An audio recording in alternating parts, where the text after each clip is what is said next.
फाटलं की छान जॅम सारखं होणार।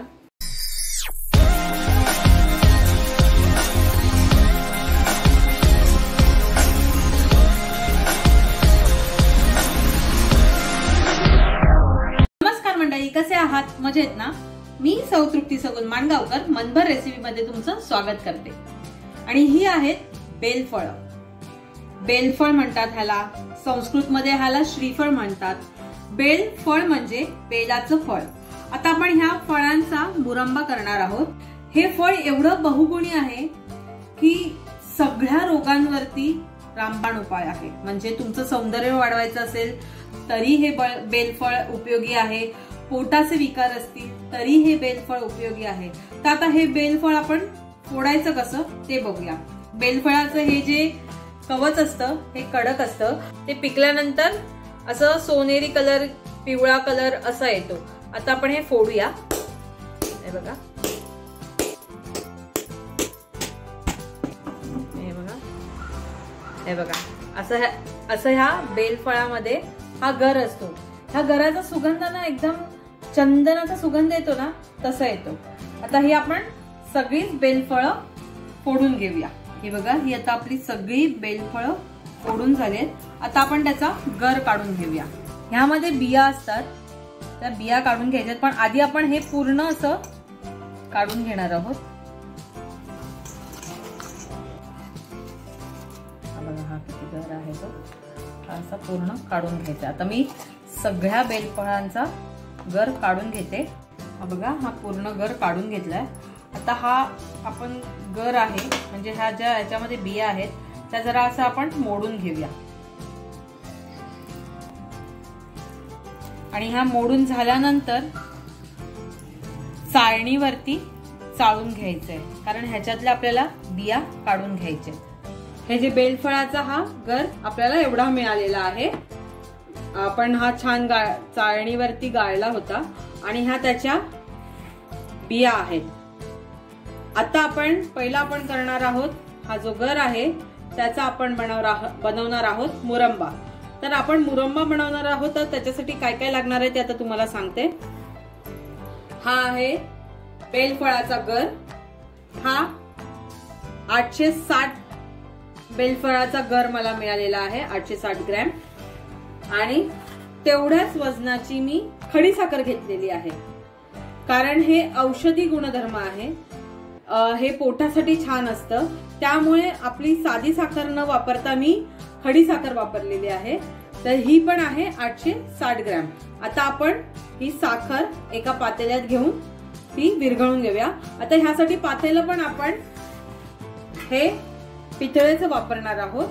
त्यामध्ये ही खडीसाखर घ्यायची आहे आणि एक पेला पाणी घालायचं आणि ही साखर वितळून घ्यायची आणि त्याचा एक तारी पाक बनवून घ्यायचा। तर आता चला आपण एक तारी पाक बनवून घेऊया।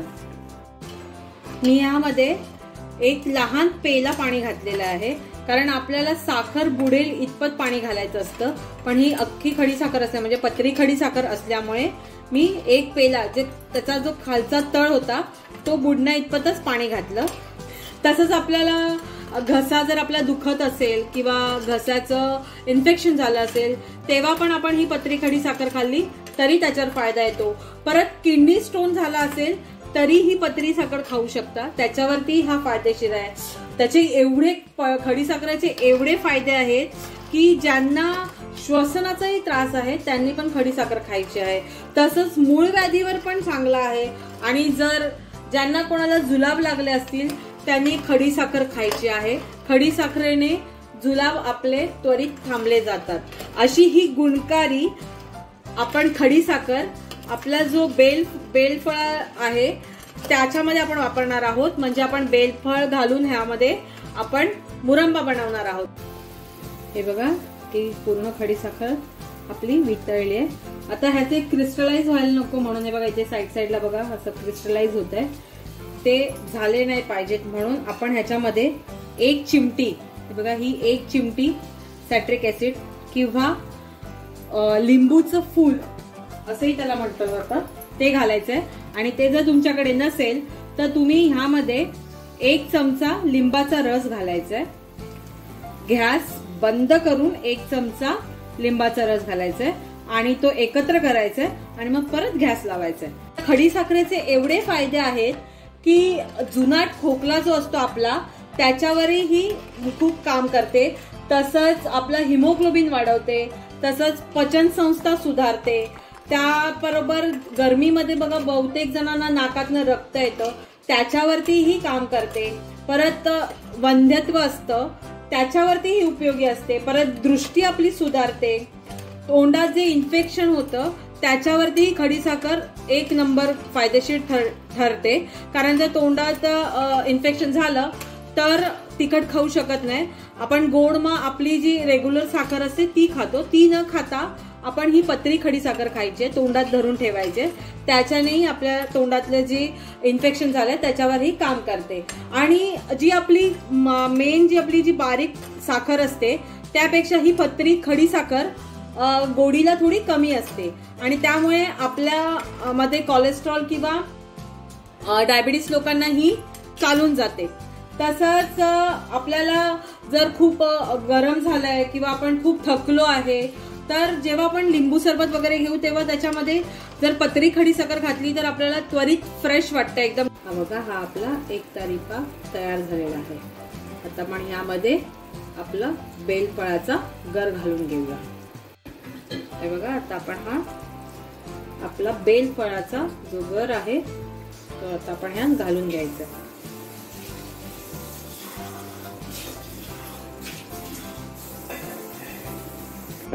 आणि आता आपण हे छान त्या पाकात एकत्र करायचंय. हे करण्यासाठी तुम्ही एकतर सिलिकॉनचा चमचा घ्या किंवा लाकडी चमचा घ्या. स्टीलचा वगैरे चमचा घेतला तर हे बघा, हे असं साखर ह्याला घट्ट होऊन जाते आणि ती निघताना फार कष्ट घ्यावे लागतात. ते पूर्ण आटलं छान जॅम सारखं होणार. शिजवताना हे सारखं ढवळत राहायचंय, खाली लागायला द्यायचं नाहीये. आता बेलफळाचे फायदे एवढे आहेत की म्हणजे बहुगुणी असं बेलफळ आहे. औषधी आहे, आपल्या शंकर बाप्पाचं आवडतं फळ आहे. त्याचे फायदे एवढे आहेत की बेलफळ हे जर आपण सेवन केलं, रोजच्या रोज सेवन करा. म्हणजे त्याचं सरबत घ्या किंवा हा जो मुरंबा आहे तो जेवणाबरोबर किंचितचं घेऊनही चालेल. त्याच्याने आपलं सौंदर्य वाढतं. तसंच पोटाचे जे विकार असतात तेही चांगले होतात.